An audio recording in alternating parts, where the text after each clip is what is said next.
A place called Memories Pizza in Indiana announced in the wake of the anti-gay law that was passed there that they weren't going to offer their services to gays. Specifically, they weren't going to offer their services to gay weddings. So after announcing this in some sort of local news segment, people destroyed this place online.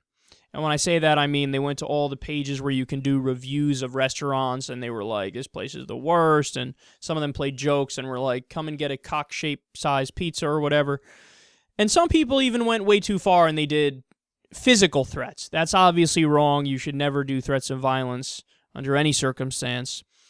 But in terms of the overall sentiment of like, you know, should they have gone to work on the review sites? Should they have spoken out against these people? Absolutely. If you can speak up in favor of bigotry, yeah, people should be able to respond and say, we are not on the side of bigotry. So conservative commentator Dana Loesch, of course, heard the story of this pizzeria and was moved by it. Of course, conservative Republican is moved by bigotry. How touching. So she announced a plan to fundraise for the restaurant because they briefly mentioned that they might shut down. Now, they've since backtracked on that, and I guess it's sort of in limbo right now as to what they're going to do. I saw one article said they're not going to. Another article was like they're still considering shutting down. So I don't know. That's up in the air at this point. But they briefly mentioned that they may shut down. So Dana Loesch was like, I got your back. Don't worry about it either way.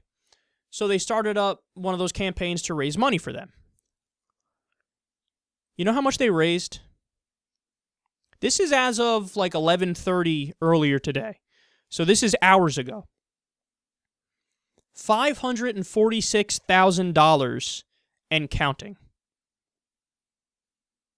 Okay, when I first saw the article on this, they had raised $86,000, and I thought, Jesus, that's a lot of money. So all they had to do was speak out in favor of bigotry, and you get this just outpour of money and support, and people saying, yeah, well, fuck the gays, man. Here, take my money, as long as you use it to fuck over gay people. It was $86,000. Then I thought, that's too much, and that's creepy, and that feels weird, and it's crazy I live in a country where that can happen. But now it's $546,000 and counting. $546,000. Okay, TYT a while ago did some sort of fundraising to build a new studio that they call Rebel Headquarters, where they can do all the shows out of and everything. And for that, I don't know the exact number, but I think it was less than $546,000.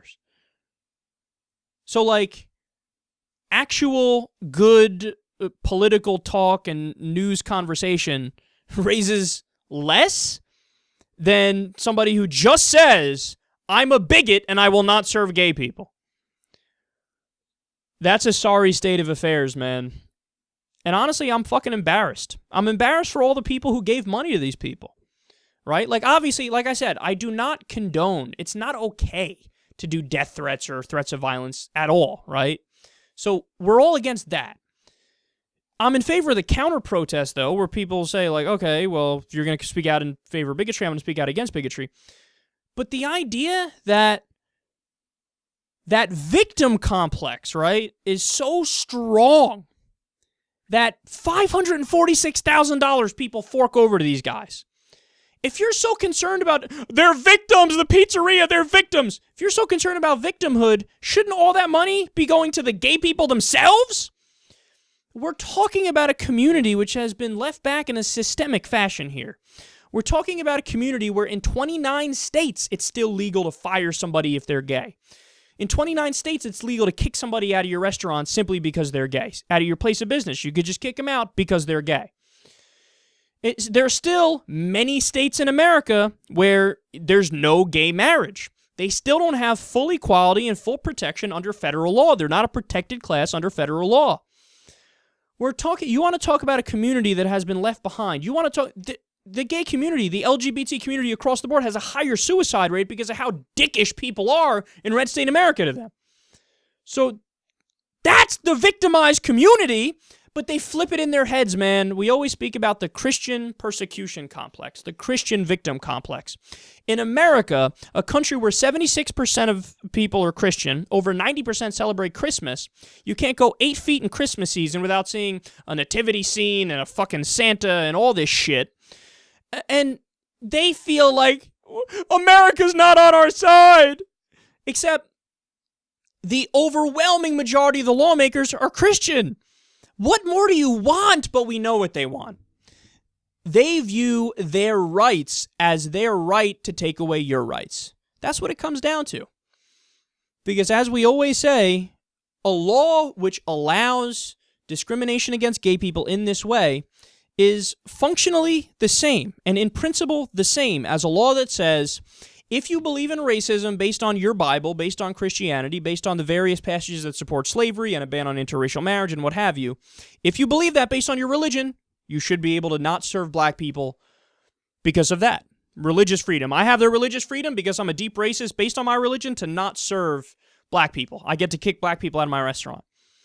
Well, that's the same as saying I get to kick gay people out because they're gay. I don't believe in what they do, how they live, so I get to kick them out for that reason. It's the same thing. So the answer is you need to protect them in the same way that we did during the Civil Rights Act. You need to say you cannot discriminate based on arbitrary things that the person can't help.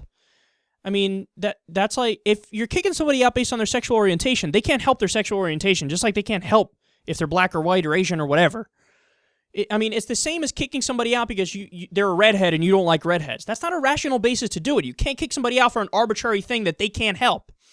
You can kick people out if they start acting like assholes and pushing over shelves and start screaming curse words at people. Nobody's saying you can't kick them out in that respect. We're just saying not based on arbitrary reasons, not because you're a bigot and your religion says it's okay for you to be a bigot.